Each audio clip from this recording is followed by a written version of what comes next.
Hi, this is Tolik of the Andromeda Council. Today is Friday, September 6th, 2013. I'm speaking with you today because of a topic which the media is calling Comet Ison, and which my contacts on the Andromeda Council Biosphere call Xantarex. I'm very aware that it's a topic that is causing great discussion out there, some controversy, and a whole bunch of questions for me by you that I wanted to clear up. And therefore, in the past few days, I've secured a number of specific details from my Andromeda Council contacts regarding Xantarex, its star system and planet of origin, executive officers, crew complement, and its purpose in coming here. That's probably the most germane topic relative to what the media is calling Comet Ison. So I'll be giving you those details in this report. First of all, as a reference point, I've pulled together a few photo images that people have pulled down and made available on the internet of what people are alleging to be Comet Ison. And of course, people are analyzing and dissecting these images with some pretty amazing technology. And yet, things are not always as they seem. This object called Comet Ison is one of those situations. I pulled together a composite image of what people are telling me that Comet Ison looks like. Seems to be a round ship or a biosphere being accompanied by a couple of other ships. Well, that's exactly what it is, a biosphere, and its name is Xantarex, and it's traveling apparently as slow as it is because they want you to notice it. They want the kind of discussion that's being generated right now because it is in fact a harbinger for extensive contact and visitation. But let's talk about the origin specifics of this biosphere.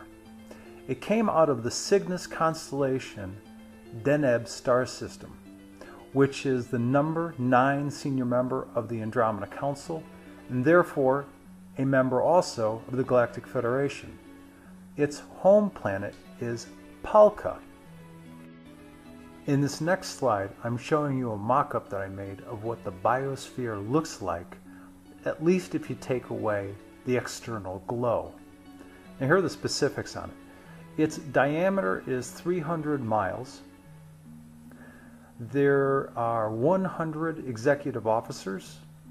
It has a total crew complement of 5,000 people, and the total number of races represented on board this biosphere is 30.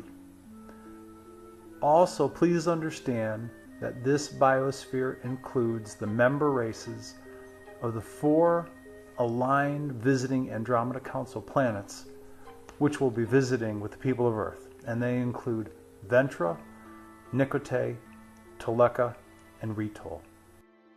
Now I'm going to talk about the 2 large-scale escort ships which are accompanying the biosphere. I call them city-size because based on the imagery that my Andromeda Council contact showed me, they seem to be about the size of a large metropolitan city here in the US. In any case, there are 2 of them. They originate from the Procyon star system. And you'll remember the Procyon people as being the ones who pretty effectively took out a number of undersea Draco and Hydra reptilian bases here on Earth.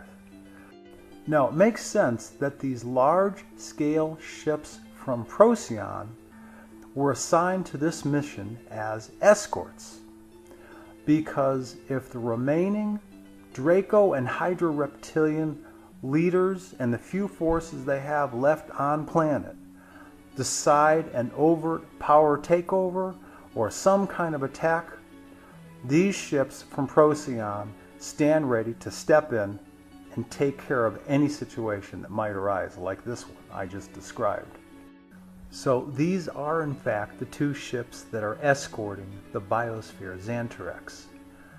And because of their large size, they only appear to be casting a large longitudinal glow.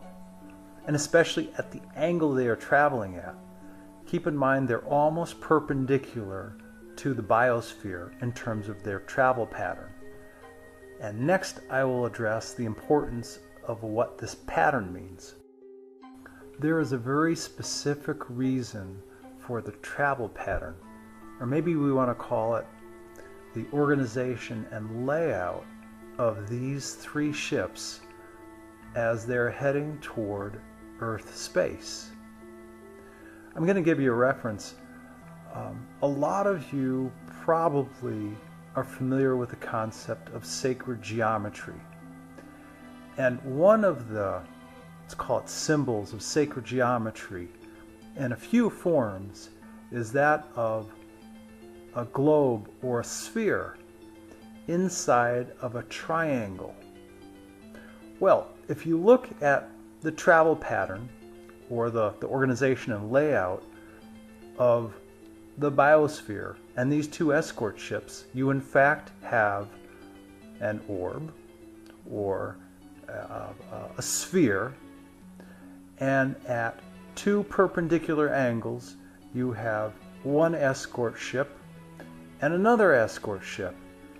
Well, if you connected the lines, mythical lines if you will, of these escort ships to the back, you'd in fact have a triangle with a sphere inside. I saw an image very much like this back in 1993 or 1994, and it was sort of like a blue crystal orb inside of a triangle, or maybe even a pyramid. Well, what meaning does this have? I'll tell you what my Andromeda Council contacts told me. They told me it has two meanings. The first one is that the symbol of a triangle or a pyramid with a sphere inside is and has been known a long time around the universe as a symbol for peace, for universal peace. The second meaning that this particular organization and layout, they called it homecoming. That was specifically the term they used, homecoming. And so what does homecoming mean for us? I believe for those of us, our inhabitants of planet Earth, in the near future we're going to get to be meeting people who are our relatives, who come from the stars, humans of all different sizes and colors and beliefs and ways of living that we've never encountered before. And this is going to be our first open exposure to open contact and visitation.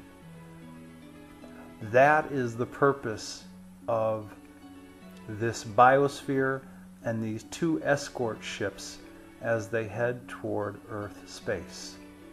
They are a harbinger of long-term contact and visitation. In closing, thanks for your high level of interest and all of your questions regarding this topic. I know there's been some significant discussion about it, as well as some controversy.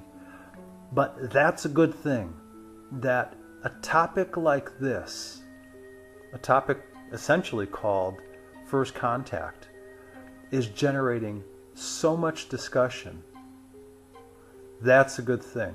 Whether people agree or don't agree is not always important, but what is important is the discussion.